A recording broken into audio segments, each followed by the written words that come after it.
Ladies and gentlemen, welcome to the Happiness Podcast. This is my 86th podcast filming, and I'm with my friend Clark, which this is his first podcast, if I'm not mistaken.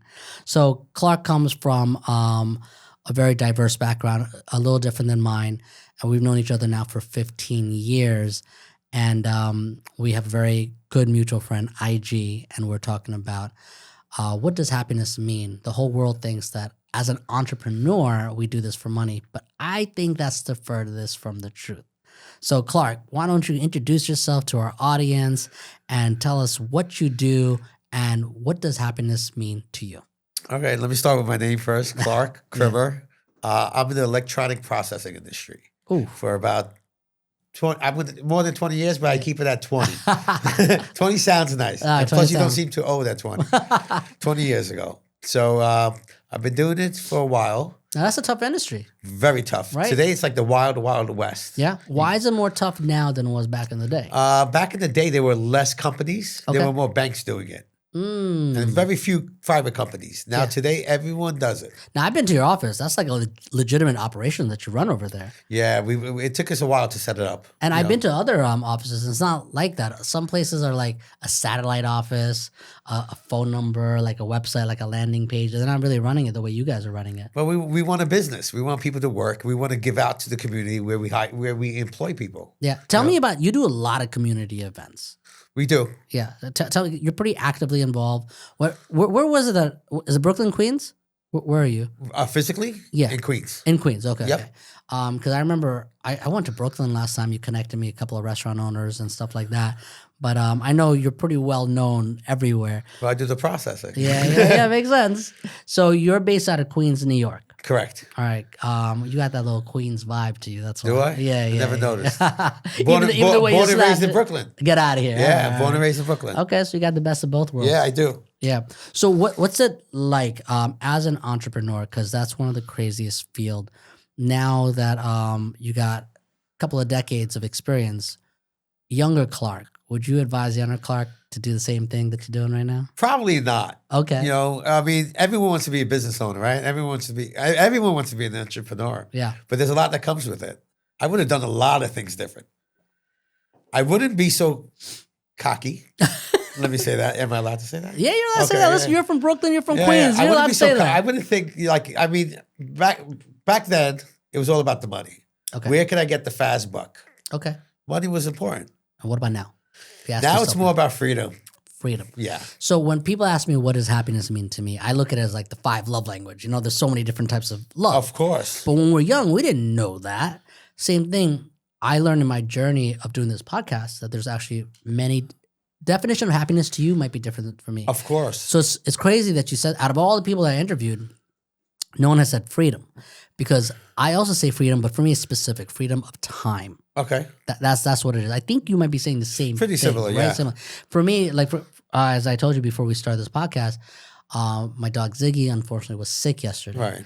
The fact that I do own a business, I had the freedom to be able to spend all day with him, and that's what's so valuable. Time is important. Time is important. So I really don't do it for money. I do it so I could build a lifestyle where I have time. Of course, that sometimes means you need to earn money, right? You need to, right? It's this weird chicken and egg thing. You know, what comes first? I don't know, but I do know the end result. The end result is I want to have the freedom of time to do what I want with whom I want. I go for the same thing. Freedom. Yeah? That's my definition of freedom. But when you were younger and a young hustler, I don't think that was it at all, right? I didn't even think about freedom. I didn't even know freedom. You know, it took me a while to learn that it's freedom. That's what I'm chasing. Okay. It's freedom. Now, did you grow up in an environment where you were locked up? Locked up which way? That's what I'm asking. Like, did you grow up in an environment that you didn't have freedom? Like, why is freedom well, you know the first what? thing? I grew up in a household where both parents were working. Okay. My mother worked for a little while. You know, she raised the kids and then she went back to work. You know, she was a manicurist. Mm-hmm. My dad was a yellow cab driver. Mm-hmm. Very strict, my mom. Very strict about the schooling. Okay. So I wouldn't say I was closed off, but you know, I was pretty closed off at home. I had to do your homework. How was your neighborhood? Was it a rough neighborhood? Very tough. I grew up in Coney Island. Oh, okay. In that time, it was bad. Yeah, not now. Right now, Coney Island's great. It's great. It's great. I mean, it's not great. It's nice. Yeah. I mean, you still have the bad areas, of course, but my parents still live there. So I still go back down there once in a while. Okay. I know, but I grew up in a bad neighborhood. Very bad. And now where do you live? I live in Long Island City, Now you live Queens. in Long Island City. Yep, in a nice Queens. luxury apartment building? I do, unfortunately. Yeah, I do. And I'm proud of it. I mean, I do, you know. So Clark and I were talking because obviously I own Happy to Deliver. I found that company. And what we do at Happy to Deliver is we solve problems with luxury apartment complexes where they have an overflow of packages in their front, front and the back, wherever. They just throw Everywhere. it all around, these drivers. But our company comes simple. We have someone on staff all the time. And we pick up the package from the front and we deliver it straight to your front door, almost like how Amazon does with single family homes, right? And we solve that problem, and then it's powered by tech. At the end of the day, if you really look at it, I know you're going to appreciate this. We are a tech company at the end of the day. Right. We built an amazing software so that the residents gets the notifications. We're integrated with Amazon, integrated with the building, and I know there's a few opportunities that you're going to connect Happy to Deliver with. Do you guys have this issue in your building? I do. Listen, I lived in multiple different buildings, but the one I currently live in has a lot of units. Okay. So, you do have to come down to pick up your packages. Yeah. I mean, you got the luxury of the doorman taking the packages, putting it in the back, but you still have to go down and get it. No, that's where Happy to Deliver is like a white glove service. You were paying thousands of dollars to live there, I'm sure. Yes. Right? So if we could add another luxury amenity, why not? I would go for it, 100%. So that's what we provide.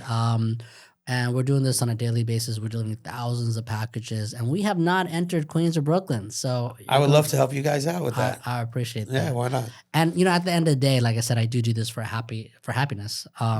It's not just important for me to be happy. I want to make sure the residents are happy, my clients are happy, and as I get older, what I really care about is my employees.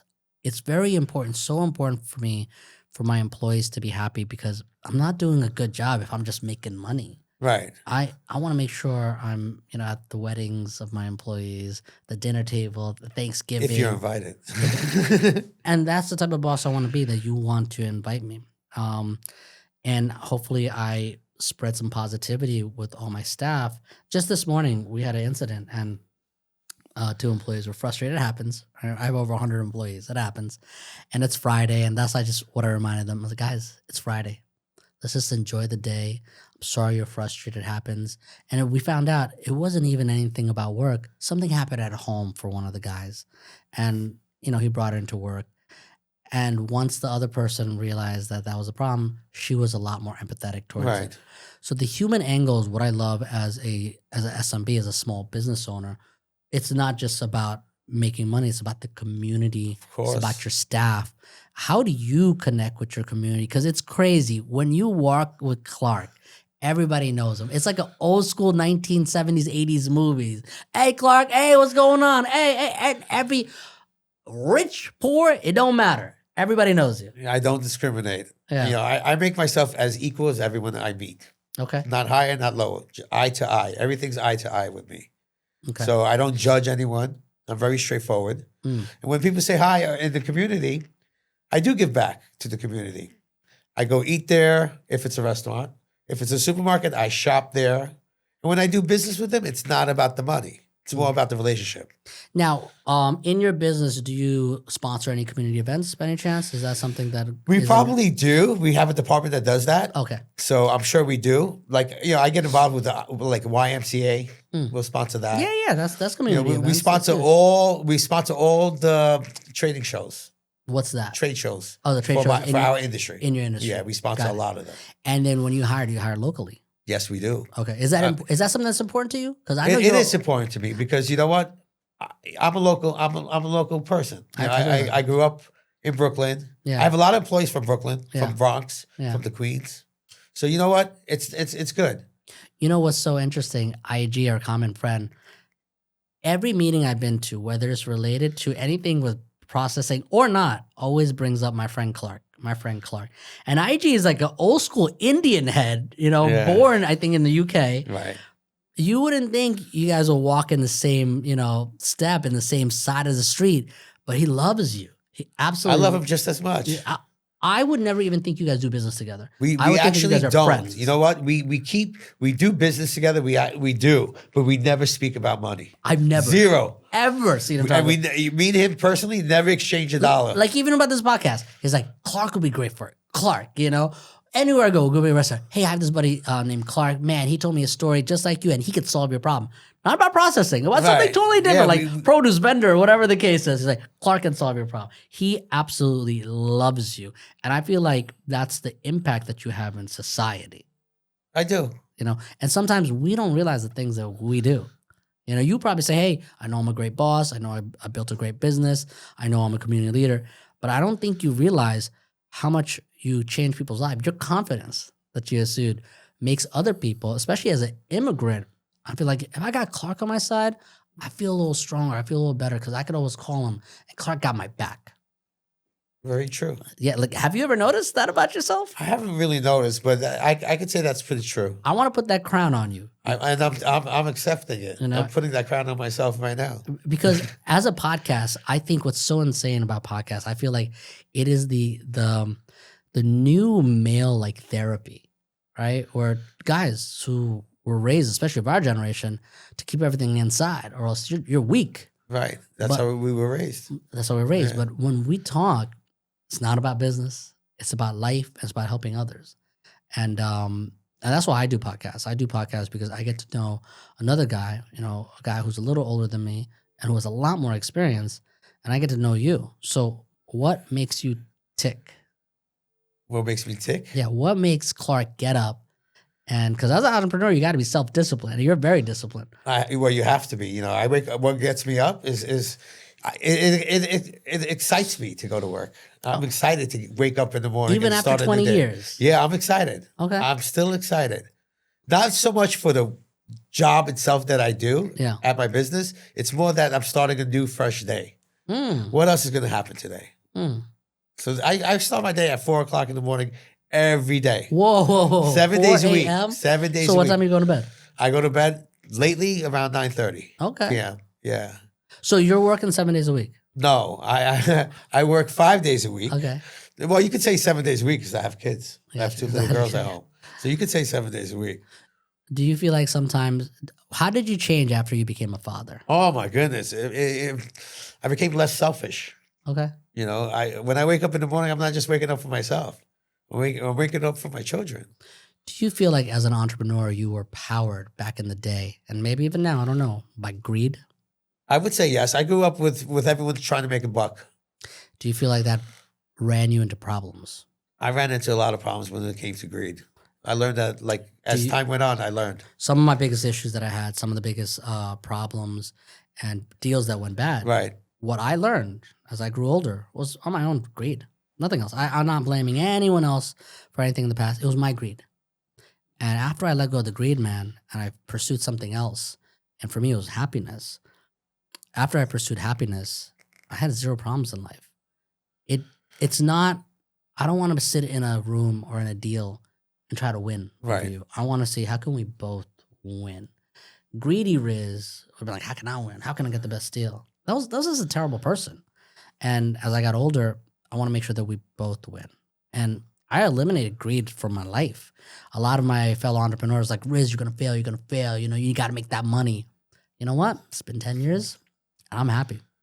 The past 5 years of my life, I've been truly happy. And we just went through a pandemic. Right. That was a tough time for us entrepreneurs who's out and social. I know you're social.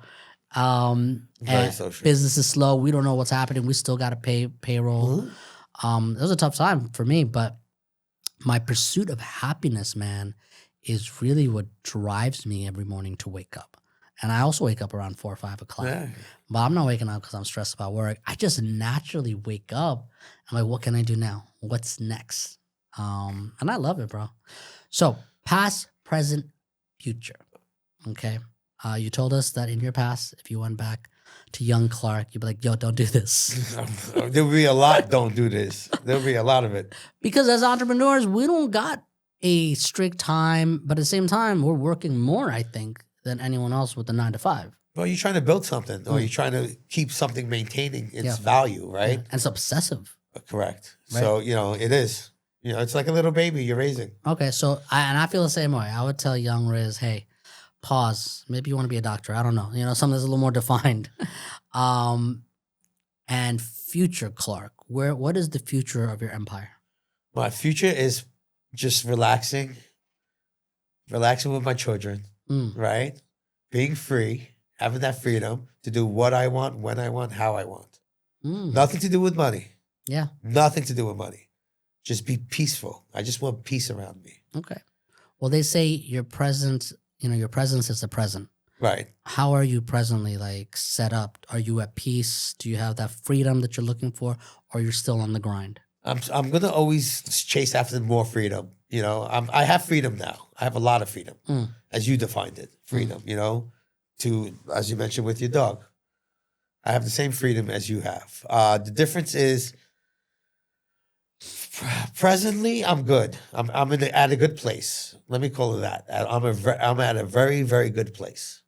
You look good. Since the you. last time I saw Thank you look a little healthier. You look a little happier. I'm not chasing. I'm not chasing. You're attracting. Yeah, that's the difference. I'm attracted now. I like that. I like that a lot. I was really trying to get IG on this podcast. I feel like we need that angle because I'm going to show you clips of his podcast.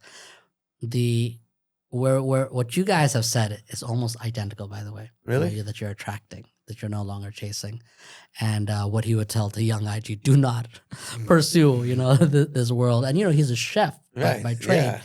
and one of his regrets is he doesn't get to be a chef, right? So, do you have any regrets as an entrepreneur? Was there something that you wanted to do when you were young? I didn't have anything specific. Okay. Again, I was young. All I wanted to do is chase money. Make money. That's it. It was all about the money, right? Yeah. How quick can I make that buck? But you know what? I have no regrets. I think everything is a learning lesson. So even failures became You need failure to grow. I believe that everyone needs failure. That's been the common denominator of successful entrepreneurs that we brought here. Everyone actually welcomed the failures. You have to.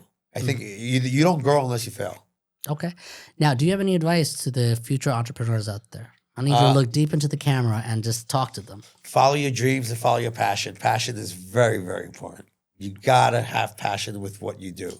And what about time, man? How much time I see a lot of people giving up these days. How much time do you think it takes to build this passion? I learned at the age of 40. Okay. That what my passion was. And you started, let's say, hustling since what age? No, I started hustling since I was 15. 15. But I learned what my real passion is at 40. And I'm 45. So during COVID, I went back to school. Wow. Yeah, I went back to school for 2 years. Okay. Yeah. And you finished up? I got my master's in psychology. Nice. Yeah, so that's what I do now on the side. Okay, so that's actually what we're going to cover on the next topic. We're going to bring you down along with IG. That'd be great. Because I just learned about this last minute. Right. If I knew about this before, this would have taken a totally different twist. But I'm happy because I wanted the audience to get to know you. You're not on social? You're not big on social? No, I'm not. I follow it. Okay. But I'm not on it. So we got to build my man Clark's social. We got to follow his website, his company. Are you guys on LinkedIn? Yes, we are. So why don't you drop all your social where people can follow you? And then I want to bring IG back and we want to get more into I would say, the personal side of both you guys, not the business side. A lot of people already understands that everyone that comes here is a successful entrepreneur. And we spent, IG has such a long list. We went like an hour and a half for all his businesses. But what we missed out is the real IG. Oh, I'm in for that. You're in for that? Yeah, I'm in for that 100%. Right. So, Clark, leave your social, and we're going to pencil something in for part 2 with you, me, and IG. I'm in for that, yeah? 100%. So leave your website and everything right here. All right, www.nationalepayment.com. And then my first and last name, Clark Krimer. All right, last thing. Check out these glasses, guys. Check out my man Clark's glasses. Funky, right fresh. You like know? them? I love them. I'm going to get you a pair next time. Next time I come, I'm going to get you a pair. Man, I feel like this is like the Oprah Winfrey show, you know? Like, my guests is giving me stuff. So, next time you're going to have a different pair of glasses too? 100%. 100%. Some people collect sneakers. My man collects glasses. I've never heard of that. Clark, check him out. We're going to blow up his business and we're going to bring in my mentor, IG, and one of his best friends, Clark. Stay tuned. Thank you for tuning in to the Happiness Podcast.